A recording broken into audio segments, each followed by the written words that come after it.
Hey you guys, welcome back to another episode of Roads Untraveled. My name is Marcus, and I'm hoping if you watch this channel regularly, you consider yourself a real driver, a driving enthusiast as it were. And if that's the case, and I posed you guys with the question, would you drive a Hyundai Elantra? Your first inclination, to be honest, might be no. But here behind me is the 2019 Hyundai Elantra GT N-Line that might just prove you wrong.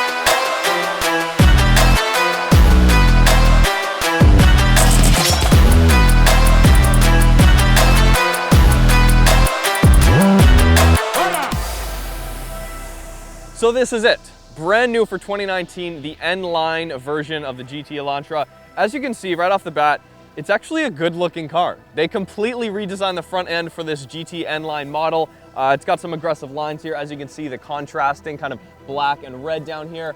It's pretty aggressive looking, but still understated, which I can appreciate. What makes this very special though is it does have the 1.6 liter turbo engine under the hood, putting out 201 horsepower and 195 pound-feet of torque. And in this case, it's paired with the 7-speed dual clutch. Yeah, an Elantra with a dual clutch for like 30 grand Canadian. It's pretty good, but we'll see today if it actually can compete with the other hot hatches of the world, such as the Fiesta ST, the Focus ST, the GTI, and others. So let's go for a drive.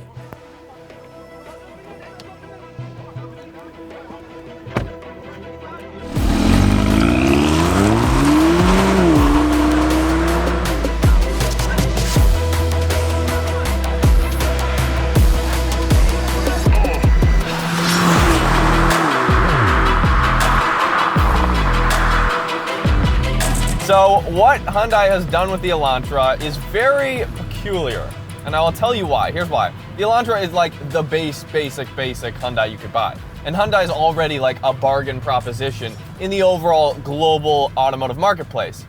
So when Hyundai comes along and makes their cheapest model, or one of their cheapest models, into a hot hatch, I was very intrigued, to say the least, mostly because I was expecting it to be garbage. Heads up, it's not garbage. Because like, here's the thing, when you put a small turbocharged engine in a cheap car, generally speaking, the chassis can't keep up, the brakes can't keep up, the rest of the car needs to be beefed up, which just increases the price, and then it's no longer like a bargain hot hatch. But Hyundai's gone with a pretty stellar balance, I find, with the Elantra GT. It's still hard for me to say like, hey, I'm driving a Hyundai Elantra and it's actually kind of fun. Like, I'll show you guys what I mean. So, first off, that was a bunch of torque steer. It's got a 1.6 liter turbocharged inline 4 powering the front wheels. It has 195 pound-feet of torque from 1500 RPM to 4000 RPM, and then it has 201 horsepower. And this thing weighs just under 3,100 pounds with the 7-speed dual clutch, which Hyundai has fitted in here. When I first drove this car, I had no idea what it was or anything. I just got behind the wheel and started driving, and I was like, whoa, what do they do with the transmission? Like, it's responsive, it's quick, it's nice and fun to engage with as far as automatics go, right? With paddle shifters. And then I look and yeah, it's a 7-speed dual clutch. You know how much this thing goes for? $30,000 Canadian for the most expensive Hyundai Elantra GT N-Line with the turbo engine. 30 grand Canadian, that's like 25 US, probably the cheapest, the most power for the money, honestly, I think in the automotive space right now, or the most power you can get for under $30,000 Canadian. I think, I mean, can you get a brand new 86 for less than 30 grand? I don't think you can. And those just have 200 horsepower as well. The difference being, this has a turbo, so the torque is monstrous. Like, In a straight line with the dual clutch, this is absolutely quicker than your Toyota H6, 100%. Clutch move, Hyundai, by the way, clutch move with the dual clutch. It made this car. If this did not have the dual clutch, I mean, a manual is good too, but if it just had like a slush box auto, it would be terrible. It would be terrible. The engine's actually kind of good. It has nice torque. It doesn't really die off near the top end. It flattens out a little bit, the power, but it doesn't die out too much. And paired with the dual clutch, this is what I would call a very low entry into the hot hatch world. I myself prefer the Fiesta ST and the Focus ST to this for a few reasons. They both have their ups and downs. I feel like there's a little bit more aftermarket support for the Fiesta ST, and the Focus ST goes as far as software tuning, cob tuning, access port, mount tune, companies like that, if you're interested in hopping up your hot hatch a little bit in the aftermarket while still keeping your warranty. That being said, this is a brand new N-Line vehicle. The N-Line is basically Hyundai's attempt at an M Sport kind of package. Like, it's not a full rebranding of the performance line of cars that they have, but it is definitely an upgrade over the Elantra. I mean, it is literally a different car from the base Elantra. The front end even looks totally different on this. It's a pretty good looking car. It doesn't look bad. I came into this review, you guys, honestly, with a biased opinion, having driven the old Elantra, having driven like a first gen Genesis and not being overly impressed. But getting into this car for the money, it is pretty remarkable what you get in terms of performance.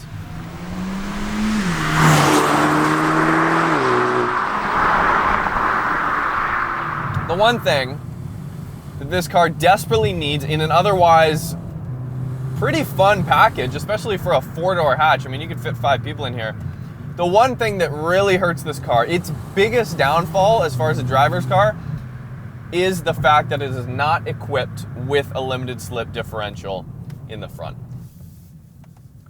So basically what that means, go from a stop here, lots of wheel spin, and then every time the transmission shifts, at least from first to second and second to third, you get like a kick of torque steer, and it's gonna wanna pull. Now that has a lot to do with not having LSD.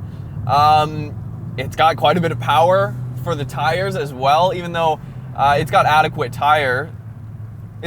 rubber all around, but even still, it does have a little bit of torque steer because of that.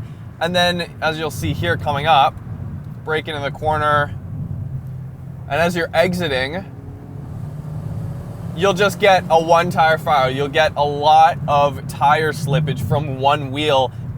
So basically, any low speed corner that you're applying any sort of torque or power, you're trying to exit a corner fairly quick, even if you're being smooth about your driving line, it has a very strong tendency to power on understeer and push forward as you're coming out of a corner, which is not the most confidence-inspiring thing you want with a front-wheel drive hot hatch.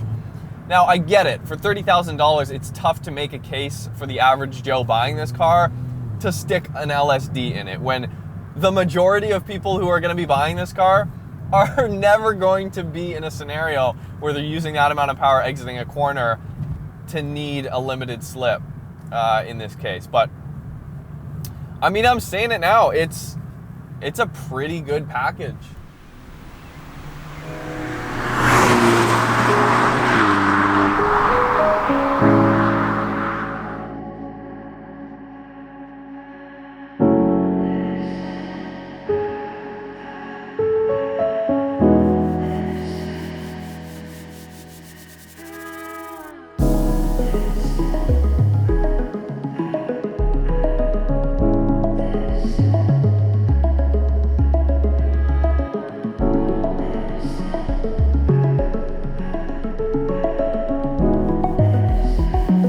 Alright, so this Hyundai Elantra GT N-Line might not be the most exciting car we've featured on our channel. That being said, there are a few design features in here that I want to point out that differ from the Elantra GT that we filmed a couple weeks ago. Let's go check it out.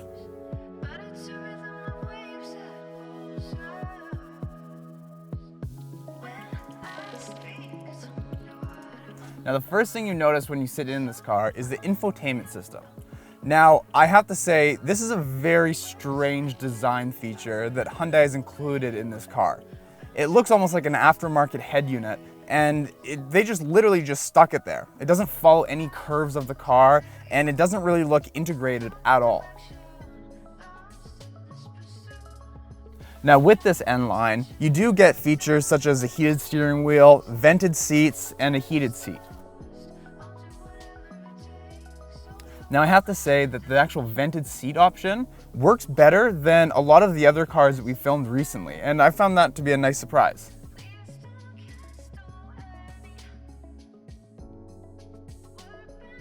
Now obviously with the N-Line you get the new shifter, and I really like the modern sleek design with a little bit of red accents. Now taking a quick look at the steering wheel, I have to say that Hyundai absolutely nailed it.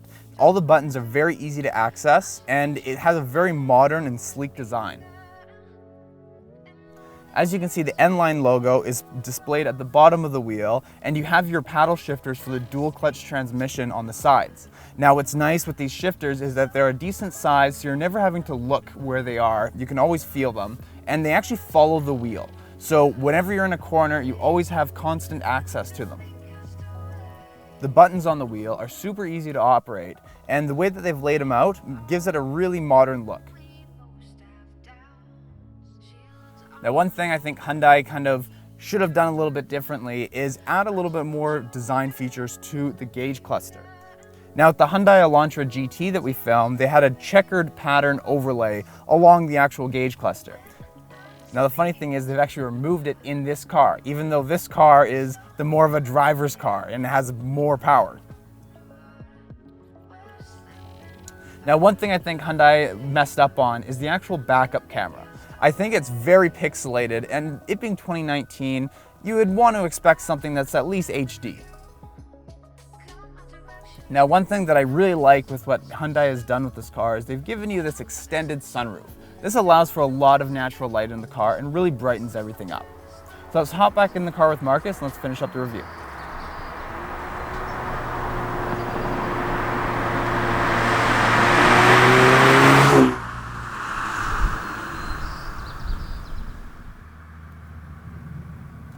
So this is not quite the torque monster that the EcoBoost engines are from the outgoing Fiesta and Focus STs. Obviously, Ford does not make those cars anymore for North America. So we can't really compare directly brand new car to brand new car anymore. But that being said, the EcoBoost does have a tendency to have like literally tear your face off amounts of torque, even just out of the box. But like you can see the paddles here, third gear, it shifts instantly. It's a very, very nice shift. It's very responsive. We have it in sport mode now. If I want, you can stick it over and just have the transmission just shift automatically for you.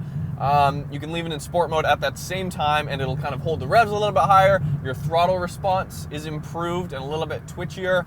And then you also have normal mode, which is just kind of like normal pedal feel and everything. And then you have eco mode, which will shift down, or shift up rather, as quickly as humanly possible. So you're spinning the lowest amount of RPMs and get the best fuel economy. It is a 1.6 liter, so you do get good fuel economy if you're out of boost. But here's the thing. In a car like this, yes, on paper, when you're out of boost all the time, you can achieve the fuel economy numbers that Hyundai has set out, which is great. And we have been able to achieve those when you're not in boost. But the thing with a hot hatch like this, especially with a dual clutch that I found, is that it encourages you to go fast. And it encourages you, because boost comes on super quickly and you've always got torque. So it just encourages you to shift up, shift down, give it gas, boost up, weave in and out of traffic. We have been sucking down so much gas with this car just because it kind of it begs you to have a little bit of fun. I wish the exhaust was louder though. I get it, it's a Hyundai Elantra, it's still a daily comfortable car, but I really wish the exhaust had a little bit of burbles or crackles just when you put it in sport mode. Have a baffle there, but again, this is a bargain hot hatch. And for a bargain hot hatch, I think Hyundai has basically nailed most things with this car. I think they've nailed most of it, with exception to the limited slip differential. So as far as a performing hot hatch on a quick back road or even like an autocross, I don't think this is your best bet at all. I think there are better options out there, especially if you're willing to spend an extra kind of $5,000 or $10,000. Looks good though. The N-Line adds a whole different front bumper. It's got a few different accents in there. It looks angry, but not too angry. It's not really noticeable to someone who doesn't know cars, but at the same time, if you own this car, you're walking up to it, it makes a statement over the base Elantra by a mile, which is something that I think a lot of owners will appreciate, walking up to this car in a parking lot.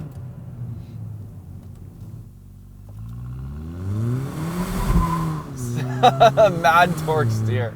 Did you see that? The entire car pulled to the right like a crazy amount. That's with traction on, and the tires have been skipping. Honestly, it's kind of freaky turning traction off in this car because the torque steer is so unpredictable, and it's very, if you're not prepared for it, if you don't have a lot of experience with torquey front engine cars and you're not ready for it, it will throw you off the road very quickly.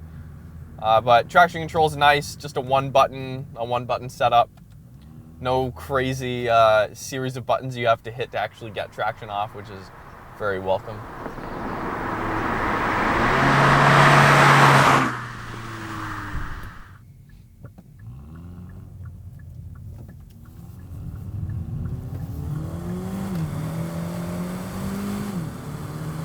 And it kind of kicks you back when you shift, like it has a nice kick to it.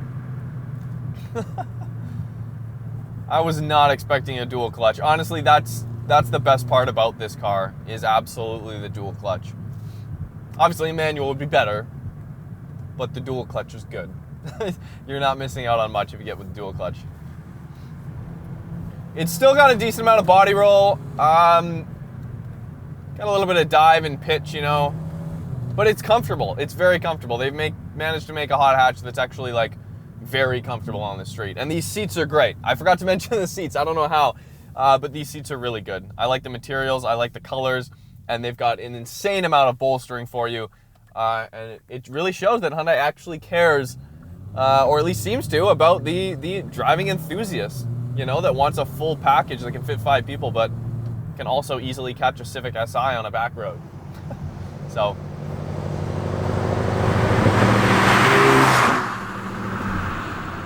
here, first gear, full throttle.